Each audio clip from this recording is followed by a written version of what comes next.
बिस्मिल्लाहिर्रहमानिर्रहीम। अस्सलाम वालेकुम व्यूअर्स। स्लाइड में हम पढ़ेंगे present perfect tense. Present perfect tense में हम इसकी पहचान देखेंगे, इसी तरह हम इसके रूल्स के बारे में पढ़ेंगे। प्रेजेंट परफेक्ट टेंस बेसिकली किसी भी काम के या किसी भी चीज की कंप्लीशन को शो करता है कि ये चीज खत्म हो चुकी है या ये काम खत्म हो चुका है।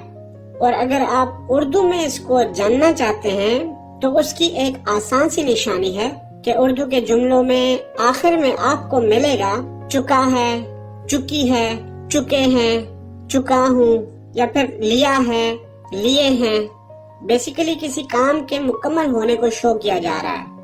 फॉर एग्जाम्पल जिस तरह मैं खाना खा चुका हूँ या मैंने खाना खा लिया है, हम स्कूल जा चुके हैं या वो खेल चुके हैं, तो किसी भी जुमले में कंप्लीशन शो होना लाजमी है। अब हम आते हैं रूल्स की तरफ। सबसे पहले हम फॉर्म ऑफ द वर्ब की बात करेंगे, तो इसमें हमेशा third form of the verb use होगी। फॉर एग्जाम्पल ईट है तो ईटन हो जाएगा, स्लीप है तो स्लेप्ट हो जाएगा, इसी तरह वॉक है तो वॉक्ड हो जाएगा। Means third form of the verb इस्तेमाल होगी। फिर आते हैं इसके हेल्पिंग वर्ब्स। हेल्पिंग वर्ब्स इसके दो हैं, एक है हैज और दूसरा है हैव। अब हम देखेंगे कि हैज कौन से प्रोनाउंस और नाउन्स के साथ इस्तेमाल होगा। हैज हमेशा ही, शी, इट या कोई भी सिंगुलर नाउन के साथ इस्तेमाल होगा। और दूसरा हेल्पिंग वर्ब जो हैव है वो हमेशा इस्तेमाल होगा आई, वी, यू, दे या फिर प्लूरल नाउन्स के साथ। अब हम कुछ एग्जाम्पल्स देख लेते हैं। एग्जाम्पल है ही, हैज। अब आप देख सकते हैं कि हैज जो कि हेल्पिंग वर्ब है, ही जैसे ही आया तो उसके साथ हैज आएगा। He has plucked the flower. वो फूल तोड़ चुका है या उसने फूल तोड़ लिया है।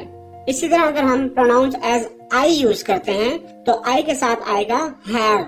I have plucked the flower. और अगर इसी तरह वी से स्टार्ट करते हैं तो वी के साथ अगेन यूज होगा have.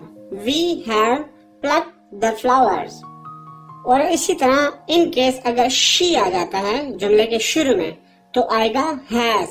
She has plucked the flower. तो जैसा कि आप देख रहे हैं कि जैसे ही प्रोनाउंस या नाउन्स चेंज हो गए तो उसके साथ ही जो एप्रोप्रिएट हेल्पिंग वर्ब होगा वो भी चेंज होगा। और आपने गौर किया होगा कि फॉर्म ऑफ द वर्ब जो है वो हमेशा थर्ड ही यूज होगी।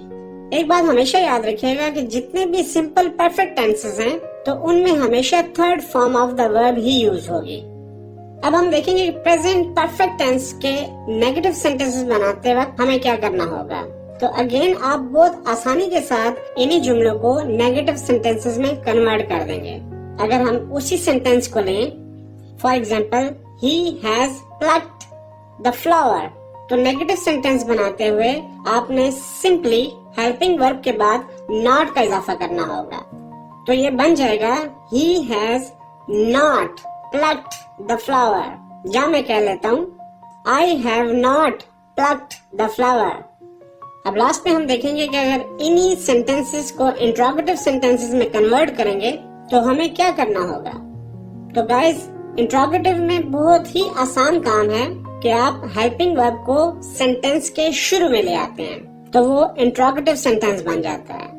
अब जिस तरह सिंपल सेंटेंस है कि he has plucked the flower, कि वो फूल तोड़ चुका है। इसी तरह अगर मैं दूसरा हेल्पिंग वर्ब भी यूज करूं तो जो हमारे पास सेंटेंस था I have plucked the flower। और अगर आपको कोई कहता है कि इन सेंटेंसेस को इंट्रोगेटिव में कन्वर्ट करें, इन हेल्पिंग वर्ब्स को आप स्टार्ट में ले आए तो ये इजीली इंट्रोगेटिव में कन्वर्ट हो जाएंगे। For example has he plucked the flower और इसी तरह have I plucked the flower.